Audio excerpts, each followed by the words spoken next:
Nexer 3 avtomat korobka mashinamiz. 4-pokoleniya Stack 200 Go Fast original komplektatsiyadan jihozlangan. CNG metan gaz.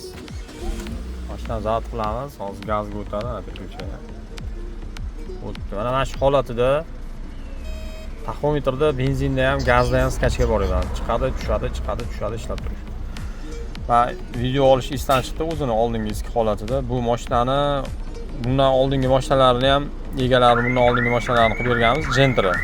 İşimiz yo'q ham, u keyingi Nexus 3 mashinalarini olib kelibdilar. Hozir skachkani ko'ramiz. Qani konsert включение beramiz va taxometrga e'tibor beramiz. Ideal ishlab turibdi. Sizlarning mashinada ham taxometrda skachka bo'lsa, kondisioner yoqqanda yoki bez kondisioner svetoforga to'xtaganinglarda taxometrda skachka bo'ladigan bo'lsa, bu обязательно programma yo'li bilan hal bo'ladi. Bizga murojaat qilsanglar, Telegram sulka bo'yicha inshaalloh ishlarni tuzib beramiz.